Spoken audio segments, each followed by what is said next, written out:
Bonjour ou bonsoir à tous, vous qui regardez les vidéos que ce soit le jour ou la nuit, ici DVD Pro Souvenirs. Aujourd'hui, je vais encore m'attaquer sur un autre coffret de catch, mais cette fois-ci, c'est consacré à deux catcheurs et c'est les plus grosses rivalités. Donc, vous allez voir de quoi je veux parler. Concernant mon absence hier, je tenais à m'excuser car j'étais très occupé, donc je voulais pas sortir de vidéo aujourd'hui. Donc voilà quoi, au moins ce qui est dit est dit, mais je m'en excuse sincèrement.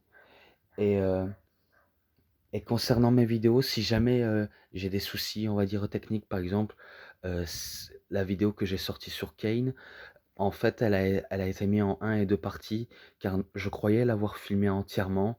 Malheureusement, c'est à cause du stockage du filmage qui a fait cet effet-là. Donc j'étais un peu dépité quand j'ai vu le résultat. Bah après, je peux le modifier, hein, je peux le recommencer, mais après, j'ai pas envie qu'il refait encore le même coup. Donc. Bah, allez, sans trop tarder, je vais vous passer au coffret, si vous permettez. Les plus grosses rivalités de la WWE, Shawn Michaels contre Bret Hart. Donc voilà, je vais en parler sur ça. Alors, qu'est-ce qu'on voit? Là, on voit Shawn Michaels qui fait une prise de tête sur Bret Hart.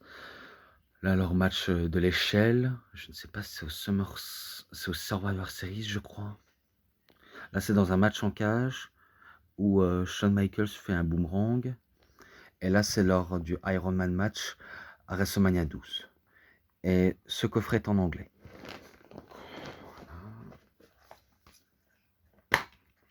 Donc en fait, un premier temps, ils expliquent leur rivalité, DVD 1, DVD 2, DVD 3.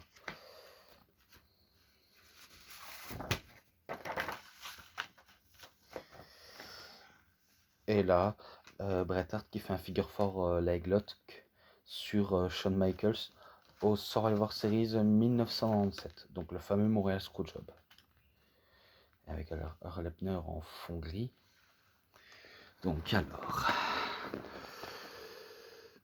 donc DVD 1, là il a que documentaire, que le documentaire, mais là je vais vous expliquer ce qui retient, on va dire, leur relation contractuelle entre deux grands catcheurs qui sont Bret Hart et Shawn. Donc je vais vous expliquer pourquoi. Là ils expliquent tout en détail de leur rivalité, comment ils se sont arrivés là, et aussi comment ils ont entamé une vraie, on va dire, relation tendue entre ces deux-là.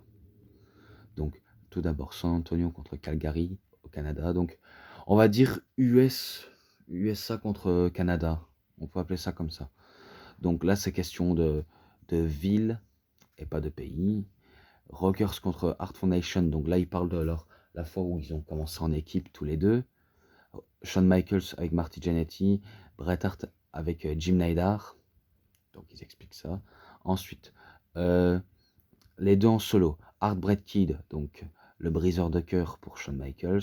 Hitman pour Bret Hart. Donc il commence sa montée en puissance en solo. Ensuite, Intercontinental contre WWE. Champion, donc c'est champion contre champion. Là, il explique leur rivalité pour les deux titres. Que le titre intercontinental était beaucoup plus important que celui de la WWE, même si Bret Hart va donner du prestige à ce titre. Ensuite, The Showstopper contre Excellence of Execution. Donc l'excellence de l'exécution, ça on va dire leur catchphrase. Leur catchphrase qui fait, on va dire, les meilleures catchphrases en gros. Ensuite, progressive, traditionnelle. Alors, la progresse contre tradition, donc tradition c'est Bret Hart, et progress c'est Shawn Michaels. Ensuite, fantasy contre reality, fantasy contre réalité.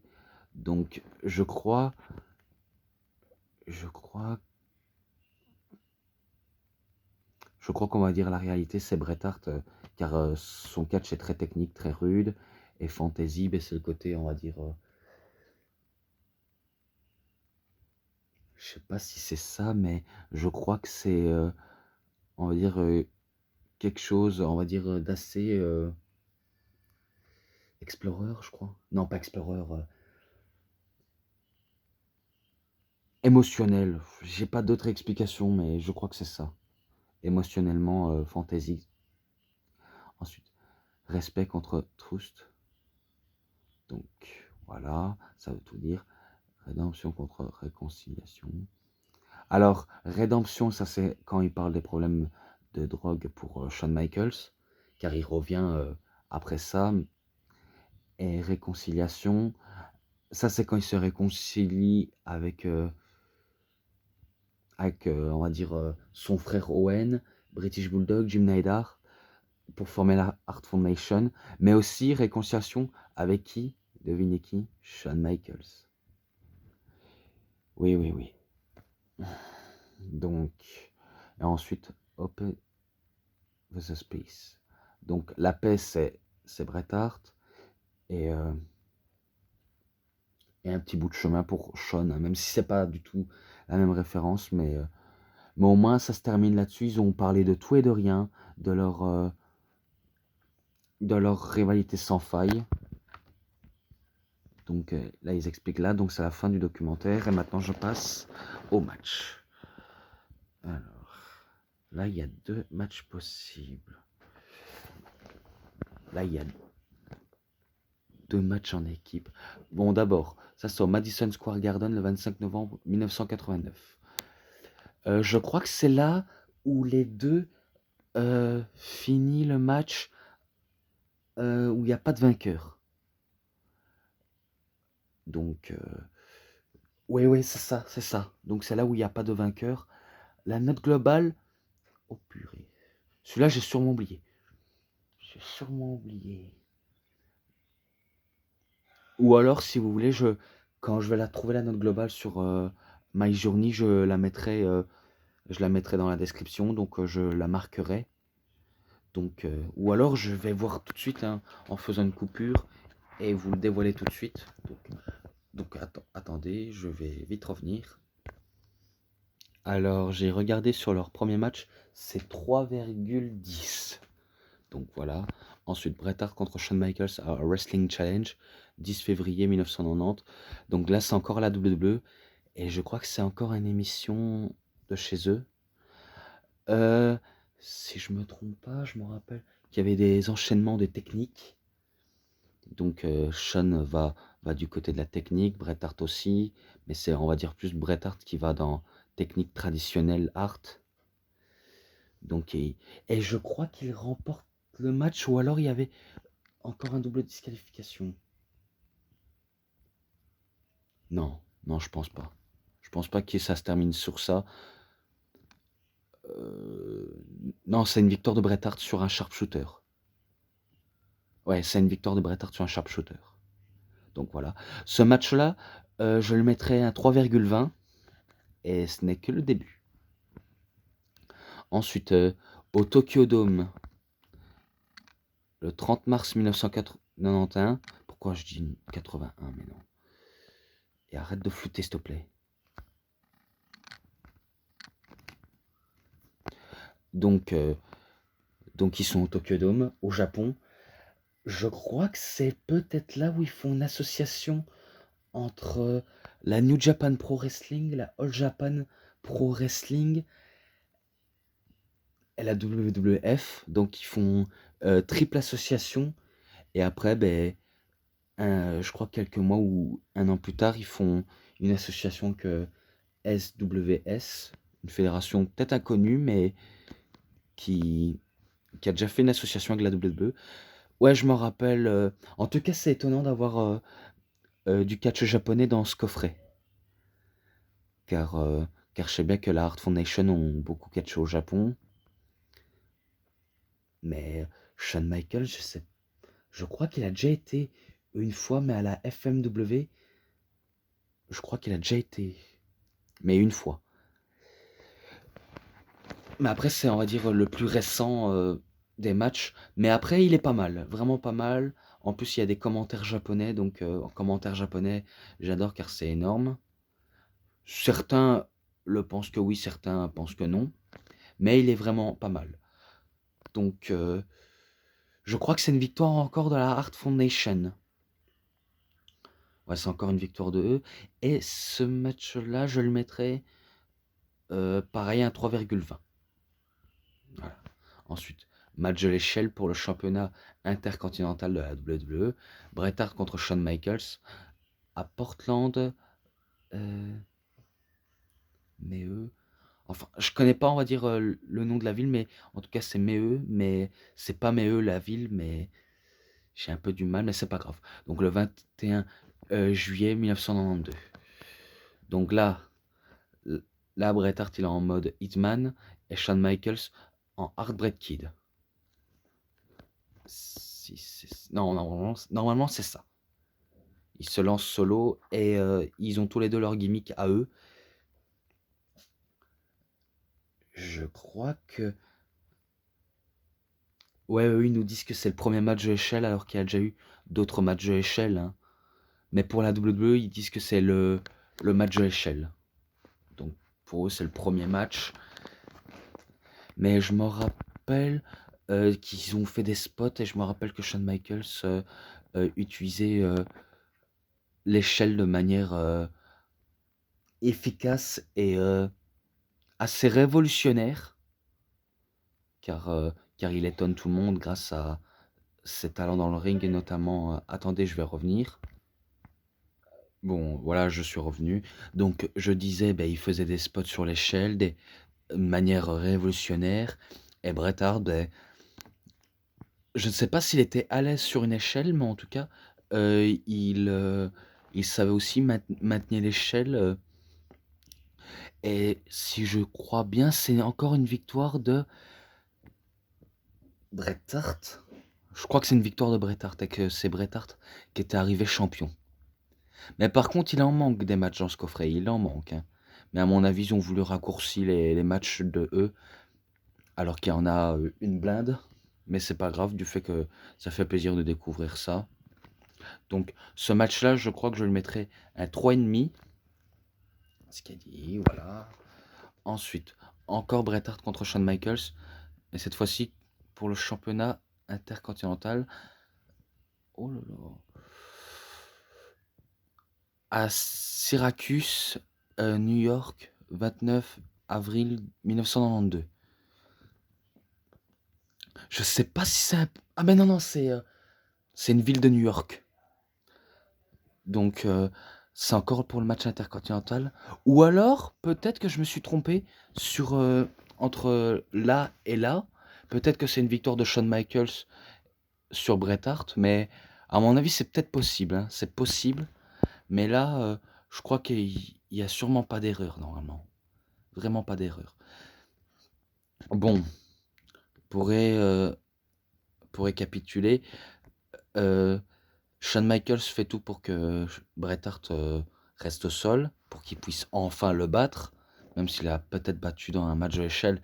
Mais ça, à vérifier si j'ai raison, parce que pourtant je l'avais vu tellement de fois, et, euh, et j'ai un trou de mémoire à la fois. Donc, donc c'est pas, on va dire, très malin de ma part. Et je crois que c'est là où il est accompagné par Sensationnel Chéri, Shawn Michaels. Et si je me trompe pas, là, c'est la victoire de Bret Hart. Donc il remporte le titre et, euh, et il bat Michaels une nouvelle fois. À mon avis, c'est ça. Celui-là, il a victoire de Bret Hart et l'autre victoire de Michaels. Donc je crois que c'est ça. Mais c'est pas grave du fait que je l'ai noté. Mais celui-là, aussi, je le mets 3,5. Voilà. Ensuite, Bret Hart encore contre Shawn Michaels au Survivor Series 25 novembre 1992. Donc Shawn Michaels, il a sa chance pour le titre WWE. Mais, mais par contre, sa chance va vite tourner au vinaigre. Car on va dire, Bret Hart était, on va dire, le champion puissant. Donc il fallait y aller. Et surtout face à du calibre de Bret Hart, il faut vraiment être pure technique. Mais il y a heureusement qu'il y a Shawn Michaels pour rivaliser avec lui. Car on va dire c'est un peu le yin et le yang, ces deux-là. même s'ils sont pas le yin et le yang, on va dire ils sont plutôt le cœur en or, enfin le cœur, enfin un joli cœur et cœur brisé. Voilà, je suis enfin revenu. Alors j'étais à ce match-là. Je crois que c'est une victoire de Bret Hart avec un sharpshooter sur Michaels. Donc ouais, en fait, je savais plus ce que je voulais dire car j'ai dû vite régler un truc parce que oui, on n'arrêtait pas de m'appeler. Et voilà quoi. Mais autrement, c'est victoire de Bret Hart avec un sharpshooter. Et cette globalité-là, je crois que je lui mettrais un 3,40 à ce match-là. Ensuite, un match en cage. Donc Bret Hart contre Shawn Michaels à Utica, New York. Donc encore une ville de New York que je ne connaissais pas du tout. Et c'est le 1er décembre 1993. Donc voilà quoi. Et je me rappelle qu'ils nous teasaient la cage. Même si la cage de nos jours, aujourd'hui, elle ne ressemble plus à rien du tout. Mais autrement, si on pouvait avoir un match en cage de manière mythique, ça aurait été extra. Une chose qui n'a jamais, on va dire, été fait. Donc mais celui-là, il a été fait. Mais autrement, la plupart des rivalités, c'est zéro.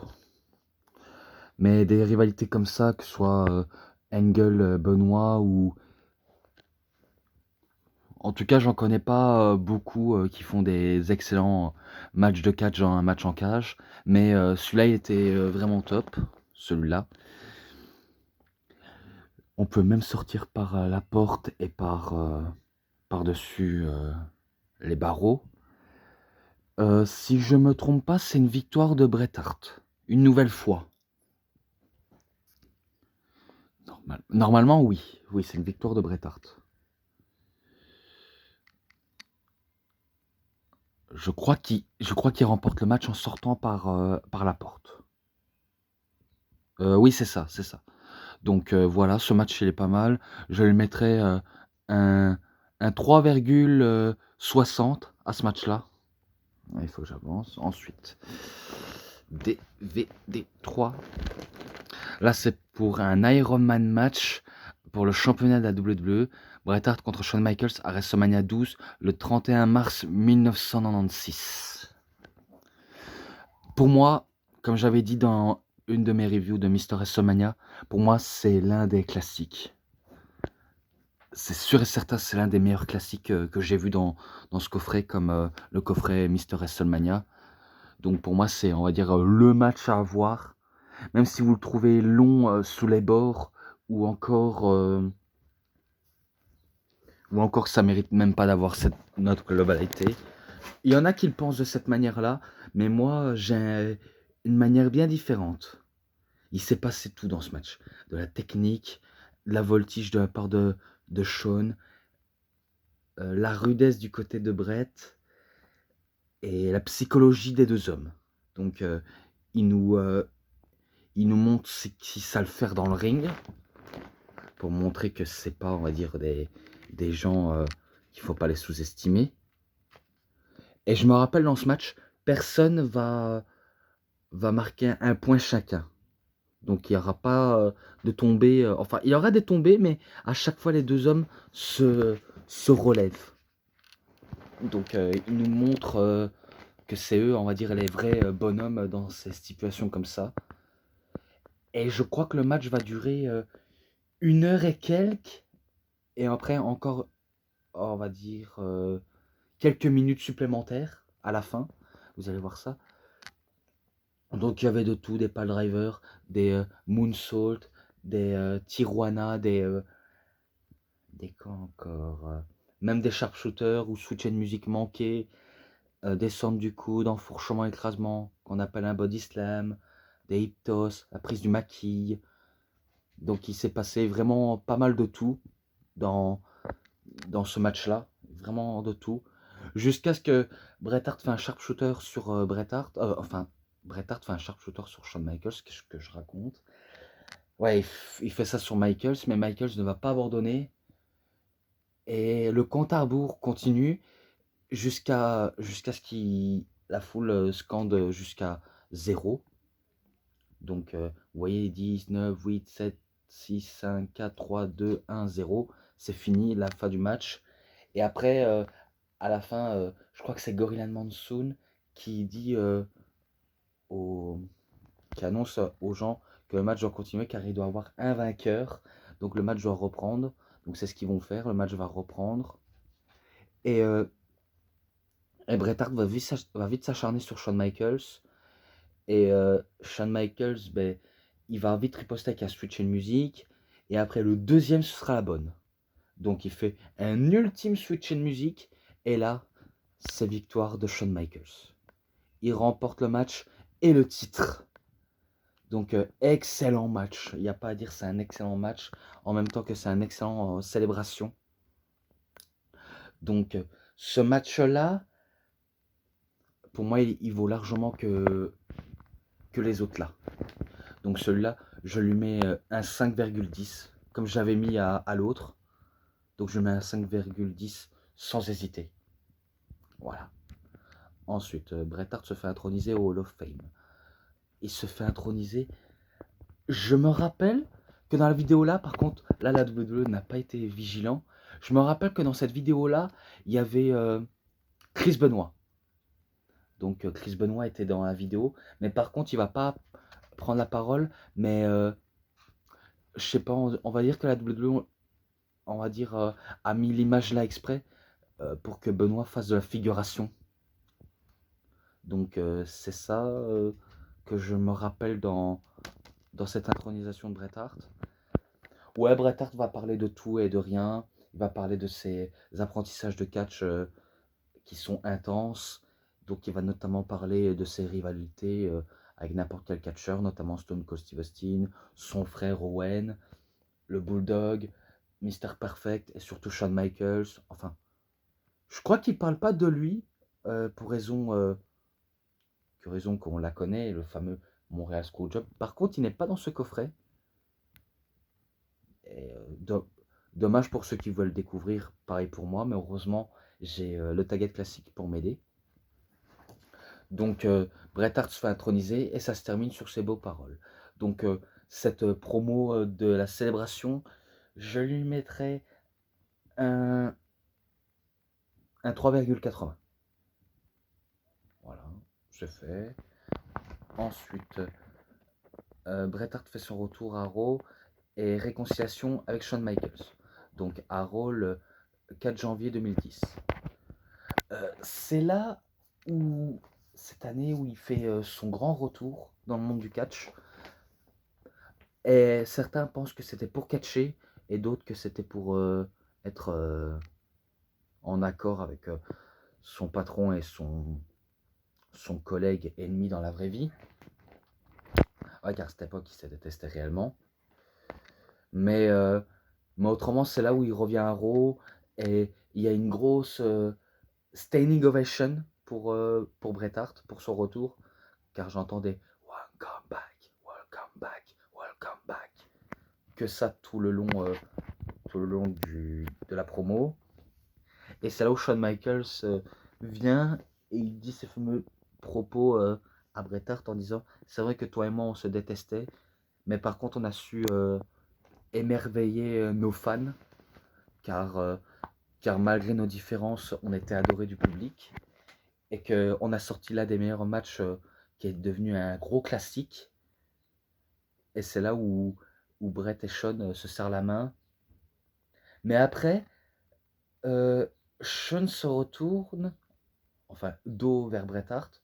Donc on se dit, qu'est-ce qu'il va faire? Il va quand même pas lui faire un switch de musique à l'aveugle.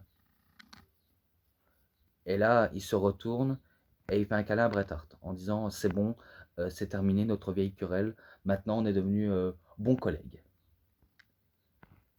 Et voilà, ça se termine là-dessus. Ça vraiment, il est énorme. Il est vraiment énorme. Donc celui-là, je lui mettrai un 4,5 à celui-là. Et ensuite, allez, arrête de flouter, ça m'énerve quand il floute pour rien. Ensuite, intronisation de Shawn Michaels au Hall of Fame. Donc là, c'est au Atlanta, Georgia. Peut-être le 2 avril 2011. Donc Shawn Michaels se fait introniser par Triple H. Ouais, en plus, j'aime bien Triple H. Il explique euh, sa complicité avec Shawn.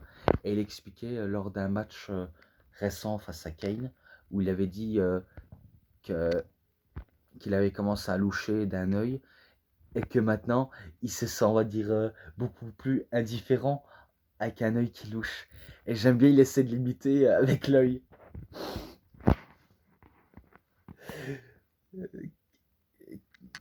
Quel abruti, mais qui est drôle. Qu'il est drôle. Donc, sans plus tarder, il accueille Shawn Michaels.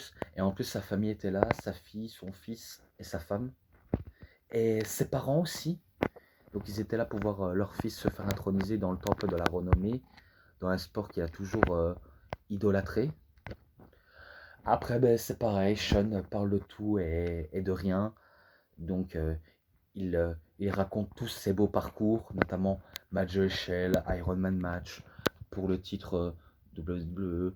Il explique même la fois où il a fait équipe avec Shawn Michaels pour former DX, donc le gang original. Et aussi, il explique sa rédemption, ses problèmes de drogue, notamment c'est plus des médicaments et de l'alcool. Et que suite à ça, il s'est concentré vers la religion et qu'il est devenu un autre homme. Donc il a changé de comportement.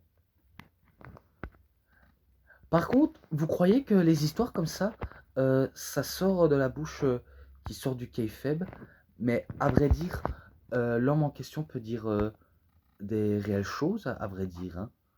Donc derrière cette personne se cache quelqu'un sûrement de raisonnable et de honnête et qui n'a pas une langue de bois, pas comme certains qui mentent sans arrêt, sans dire la vérité.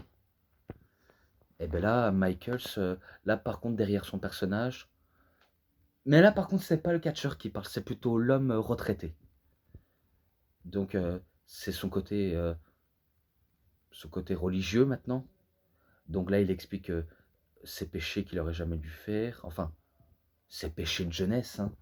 Mais il explique maintenant, il est sur la bonne voie car maintenant il veut donner l'exemple aux jeunes et il fera tout son possible pour devenir humble, respectueux, peut-être jusqu'à la fin de sa vie. Car il explique même que maintenant il a rompu les ponts avec Bret Hart, car maintenant Bret et lui, ils sont... c'est terminé leur vieille querelle. Maintenant, pas qu'ils sont amis, mais ils sont en très bons termes, et maintenant il n'y aura plus d'animosité entre les deux hommes. Maintenant, c'est la paix. Donc, euh, donc ça, c'est ce que je retiens. Et, euh, et Sean, il termine ses phrases habituelles. Et après, à la fin de la cérémonie, il prend dans les bras son fils et sa fille, et il embrasse sa femme. Et il regarde même ses parents, et peut-être ses amis qui étaient aussi là. Mais autrement, la célébration se termine. C'est vrai que les Hall of Fame, des fois, c'est un peu, on va dire, ennuyant, mais s'ils ont des choses à dire qui sont passionnants et que on regarde sans s'endormir debout, il y a des chances que tu apprécierais le Hall of Fame. En tout cas, certains l'apprécieraient, mais en tout cas, j'en ai vraiment appris sur certains catcheurs connus qui sont intronisés. Et voilà, ça se termine là-dessus. Donc, cette promo-là aussi, je lui mettrai un 4. Donc, je lui mettrai un 4. Et voilà, ça se termine là-dessus. Donc, j'ai terminé avec cette review sur la rivalité entre Bret Hart et Shawn Michaels. Et concernant l'ensemble du coffret, je crois que je vais le mettre un 4,50. Si vous êtes d'accord. Donc celui-là, il est pas mal. Et j'en ai terminé. Maintenant, je vais encore tarder à faire une autre vidéo. Car je vais sûrement me concentrer sur l'un des coffrets un, par à coup. Donc voilà. Donc maintenant, je vous laisse. Maintenant, vous savez ce qu'il vous reste à faire. Likez la vidéo, commentez, abonnez-vous à ma chaîne, partagez, cliquez sur la petite cloche. pour avoir plus de notifications de mes vidéos. Et moi, je vous laisse. Allez, bonne journée, bonne soirée à tous, bon visionnage, au revoir à tous.